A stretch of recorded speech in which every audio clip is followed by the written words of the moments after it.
खबर छत्तीसगढ़ के खैरागढ़ से है, जहां आंदोलन में राज्य भर के सहकारी समिति और धान उपार्जन केंद्रों के कर्मचारी शामिल हैं।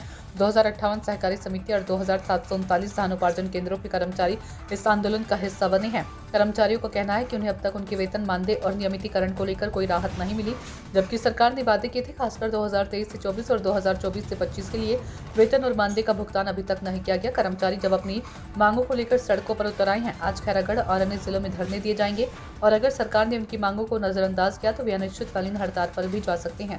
अखिलेश वर्मा की रिपोर्ट। बताइए कि जो ये मांगे आप लोगों ने रखी है वो क्यों जरूरी है आप लोगों को?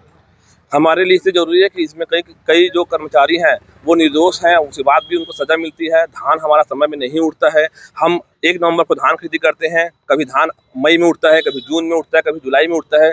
पूरे बारिश का पानी उस धान को सड़ा देता है, जिसकी जवाबदारी प्रबंधक को सौंप जाती है। नियम से जो टेंडर दिया गया है, जिससे धान उठाना है, उन्हें धान उठाकर उसे समिति को ले जाना चाहिए।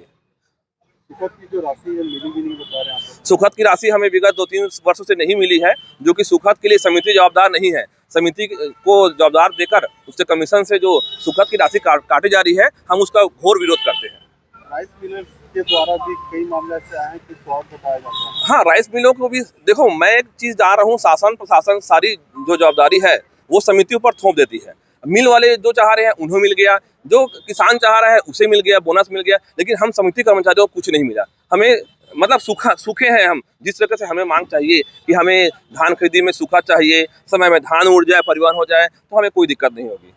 कई समिति प्रबंधक को इस साल लाखों की राशि क्षतिपूर्ति को बकाया बताया गया है, राशि शॉर्ट आई है बता रहे हैं। जी हाँ, 1 नवंबर से धान खरीदी हुआ है। नियम से हम धान जो है सुखद होता है, और वो धान अगर जून में जुलाई में उठेगा तो क्या प्रबंधक उसके लिए जवाबदार होगा? नहीं होगा। प्रबंधक उसके लिए जवाबदार नहीं है, लेकिन जो शार्टेज आया उसको प्रबंधक लोगों से जेब से भरने के लिए कहा गया है, जो कि बहुत ही निंदनीय एवं अशोभनीय बात है। कितना है लगभग अनुमानित राशि खैरागढ़ सूबेदार गंडई जिला के काम से बता पाएंगे? मेरे को हाँ लगभग वो देखना पड़ेगा रिकॉर्ड। हाँ 20 लाख लगभग एक पर से टटी होगी जी सर। हाँ, मानपुर मोहल्ला का धान जो 1 नवंबर से खरीदी हुआ है, वो आज दिनांक तक कम से कम वहाँ 20,000 बोरी जो धान वहाँ पड़ा हुआ है, जो कि उसके लिए भी जवाबदार सरकार समिति को ठहरा रही है। तो ये तो मेरे ख्याल से न्याय संगत नहीं है। आरिफ खान, गोपालपुर समिति। आज जो एक दिवसीय धरना प्रदर्शन किया जा रहा है के लिए, जी मांगों को लेकर किया जा रहा है जी, हम लोग सेवा सहकारी समिति में कार्यरत कर्मचारी हैं। पूरा समिति प्रबंधक, वृत्त, चौकीदार, विक्रेता, ऑपरेटर सभी लोग साथ मिलकर काम करते हैं। वर्षों से हम लोग काम कर रहे हैं। उसमें हमारा मांग वही रहता है। पहला, प्रदेश स्तर में मध्य प्रदेश सरकार जैसे 3 लाख रुपए प्रति समिति को प्रति वर्ष देता है, वो हमारा पहला मांग है कि हमको भी इस छत्तीसगढ़ में हम लोग को समिति को ब्याज प्रबंधकीय अनुदान मिले, हमारा वही मांग है। दूसरा मांग है कि धान खरीदी में जो समितियां धान खरीदते हैं उसमें धान को उठाव लेट में होता है। हर साल सरकार अपने स्तर पे त्रिपंधी 3 क्षेत्र से बैठक होता है, उसमें अनुबंध होता है।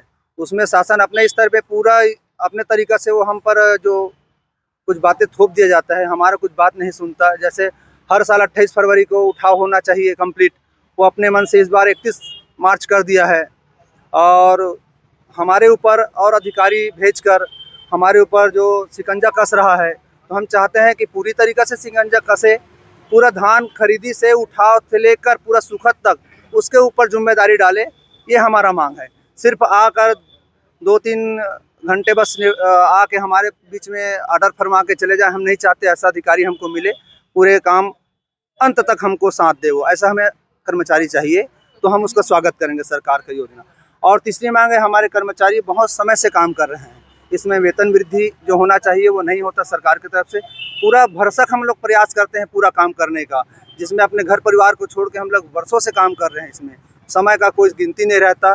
तो हम लोगों का ये मांग है, और प्रदेश स्तर में चल रहा है। पूरे छत्तीसगढ़ में आज धरना रैली प्रदर्शन 1 दिवसीय है। उसके बाद ऑपरेटरों को बैठाने की बात जी, लोग वर्षों से हमारे साथ काम कर रहे हैं, उसका पूरा पेमेंट डीएमओ देता है छत्तीसगढ़ का।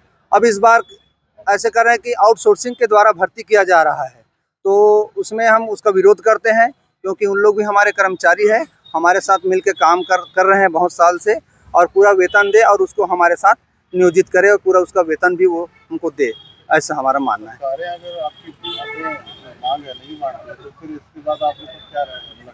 जी, प्रदेश स्तर पे अभी आज एक दिवसीय जिला स्तर पर है, उसके बाद 28 तारीख को पूरा प्रदेश स्तर रायपुर में है धरना प्रदर्शन रैली, उसके बाद 3 तारीख से अनिश्चितकालीन आंदोलन है ये प्रदेश स्तर पर। नाम बताइए। यशवंत कुमार वर्मा, जिला अध्यक्ष खैरागढ़ छुजान गंडई।